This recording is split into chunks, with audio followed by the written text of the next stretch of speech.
दिल दहला देने वाली खबर आ रही है उत्तर प्रदेश मेरठ से, जहां एक कलयुगी मां ने प्रेमी संग मिलकर अपने ही 2 बच्चों की हत्या कर दी। आप सभी का इंडी लाइव में स्वागत है।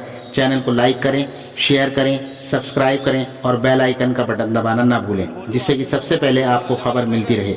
ये जो हंसते मुस्कुराते हाथों में फूल लिए मासूम बच्चे आप अपनी स्क्रीन पर देख रहे हैं, ये सगे भाई बहन हैं और ये अब इस दुनिया में नहीं है। इनका नाम मेहराब और कौनैन है, जो पहले गायब हुए और बाद में पता चला इनकी हत्या कर दी गई है। और ये हत्या भी किसी दुश्मन ने नहीं या किसी आपसी रंजिश में नहीं हुई, बल्कि खुद इनकी माँ ने आशिकी के चक्कर में की, जिस माँ ने खुद अपनी ही कोख से जन्म दिया था।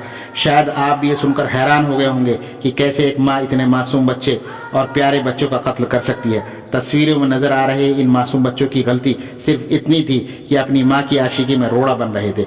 माँ अपने आशिक के साथ शादी करने के हसीन ख्वाब बुन रही थी, लेकिन इन दोनों बच्चों की वजह से उसका ख्वाब पूरा नहीं हो रहा था। इसलिए माँ ने इन दोनों को रास्ते से हटाने का प्लान बनाया और अपने प्रेमी के साथ मिलकर दोनों बच्चों की हत्या कर दी। आरोपी माँ आशिक के साथ मिलकर दोनों बच्चों को एक ऐसी दर्दनाक मौत दी कि सुनने वालों का कलेजा फट जाए।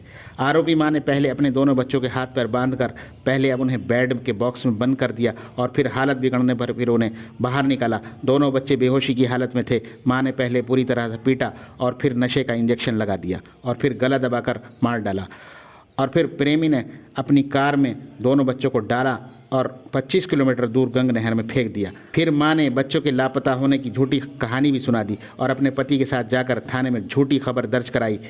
माँ इतनी शातिर निकली कि पुलिस के सामने रोने का नाटक करती रही और अपने बच्चों को जल्द से जल्द ढूंढ कर लाने की पुलिस से गुहार भी लगाती रही। पुलिस पूछताछ में माँ बार बार अपने बयान बदलती रही थी, इसलिए पुलिस को उस पर शक हो गया। जब उससे सख्ती के साथ पूछा गया तो उसने अपना जुर्म कबूल कर लिया।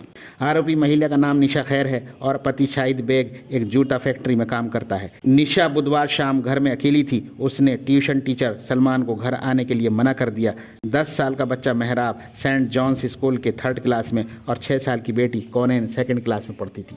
पुलिस ने आसपास के कई CCTV फुटेज भी खंगाले और पुलिस ने जब माता पिता और रिश्तेदारों के फ़ोन कॉल निकालने शुरू किए तो इस निशा के फ़ोन कॉल में इलाके के पूर्व पार्षद सऊद से दिन में कई बार बात करने के रिकॉर्ड मिला।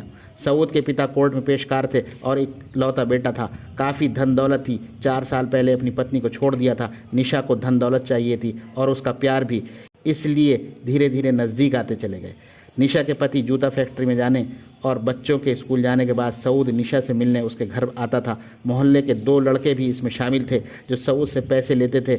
निशा ने बताया कि कुछ दिन पहले दोनों ने शादी का मन बना लिया था। दोनों बच्चे शादी में आड़ रहे थे। हत्या करने का मन बना लिया। प्लान के मुताबिक जब पति अपने काम के लिए निकल गए तब सऊद और निशा ने दोनों बच्चों के हाथ पैर बांधे और बेड के बॉक्स में बंद कर दिया और फिर कुछ घंटों के बाद नशे का इंजेक्शन देकर उनका गला घोट दिया गया। इसके बाद सऊद अपनी गाड़ी की डिग्गी में डालकर उनको 25 किलोमीटर दूर गंग नहर में फेंक आया। दोनों बच्चों के शव बरामद कर लिए गए हैं।